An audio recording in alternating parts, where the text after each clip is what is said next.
Okay guys, so today we're talking about olefin. Olefin is a question I get quite often. How do I clean olefin? I'm out in the field every day. I bought my Vortex light machine, Tim.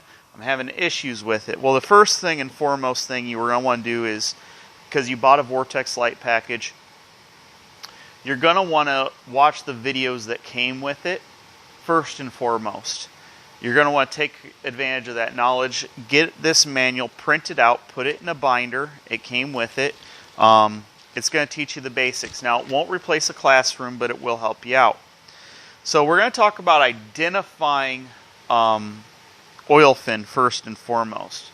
Well, what is olefin? Olefin is also known as Herculon fiber, and it is made of recycled milk jugs in pop bottles and other type fibers. Olefin is plastic and loves oil. It's oiloscopic. It holds on to oil. It melts at a very low temperature. If you know how to do a burn test, you'll know, but I'll run you through the basics on what it'll look like during a burn test. When you burn olefin, it'll have a blue base. It burns fast and it'll have an orange tip. It also forms a round, hard ball at the end of it, very hard to crush, and it smells like tar. So, most of the time when you run into olefin, it will be a Berber. It also, another way of identifying olefin is if it's an older carpet, find where the sun is beating on it and go and touch it. If it feels ashy and crunchy, it is likely olefin because the sun beats up olefin bad. My typical go-to, I like to keep it under a pH of 10 because high pH and olefin aren't enemies because it's hard to hurt plastic. But in a residential environment, it's just wise to always keep your pHs low. In that case, I like to go with this cleaning agent right here, which is Citra Pure Powder. It's a good product. It's been in my van for a while. It's a beat up jug. Sorry, guys. And it smells great. It's a nice powdered formula.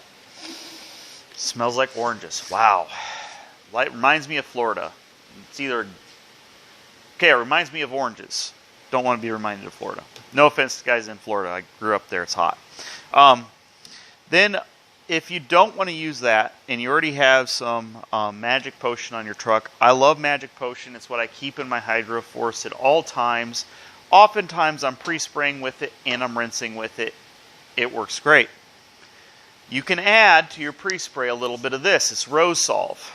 Rose Solve smells amazing and it cleans great. It's 100% pure organic solvent. And solvent is the key to cleaning olefin. It helps you get deeper into the carpet fiber. See, water wants to sit on top of the fiber on olefin. It doesn't want to be hydroscopic, which means it grabs water. It's oiloscopic, so it wants to grab oil. In fact, olefin almost always floats. If you took an olefin rug, it would take a while for it to sink.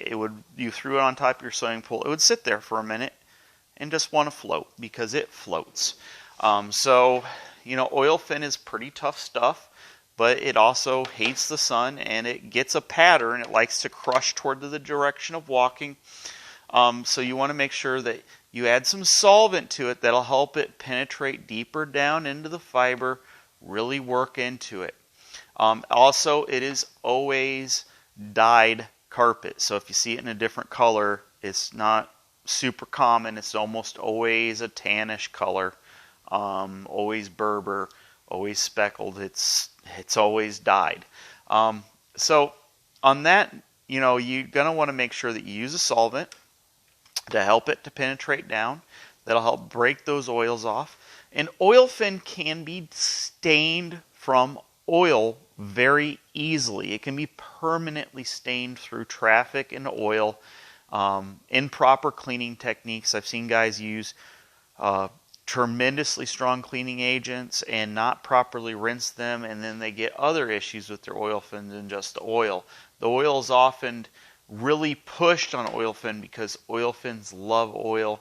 and they're often confused with polyesters. Sometimes it's a cut pile, and it's a polyester actually instead of an olefin, especially if it's old carpet. Polyesters were super popular back in the day. Also, something I didn't put down here that I'm just remembering, but cleaning over 240 degrees can hurt the carpet in the case of olefin. So you want to keep that temp below 240. I recommend cleaning at about 200/190 to alleviate that issue. So if you have electric heat, you're safe. If you're running Little Giant or diesel, you're going to want to turn it down a little bit. Another thing to note is when you're deciding whether it's olefin or not, if you take in a class, you'll know right away.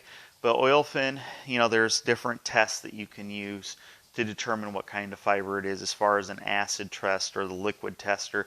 Always buy that, especially starting out. I go on a job, I know almost instantly what I'm running into.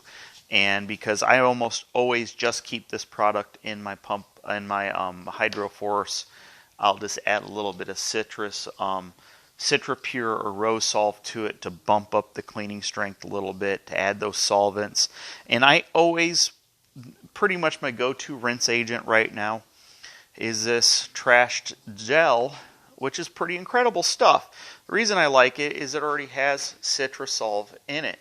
The CitraSolve really helps break that down, and it also has some hydrogen peroxide, which makes you a bit of a rock star. If there's stuff that you don't know, it's 2 wand strokes, and it's normally always gone, because this is a really great rinse agent / detergent. I love how people are like, ooh, detergent, that's scary. Well, an alkaline rinse or a neutral rinse is a detergent.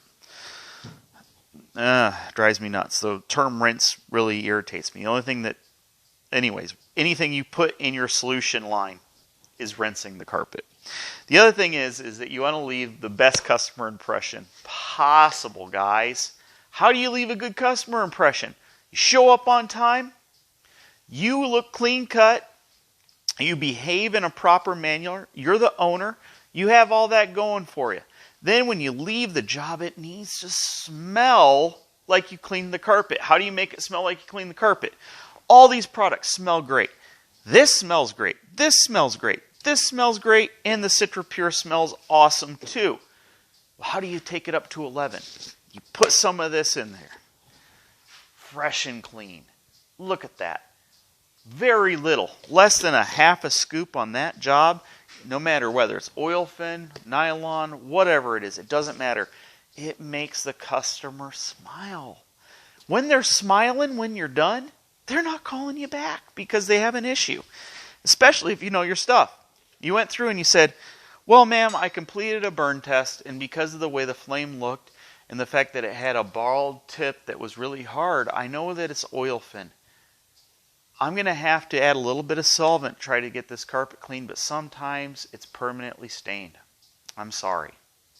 Solve the problem right there. Eliminate the callback before it even happens. Write it up in the invoice. Make them happy because you want a positive moment with your customers.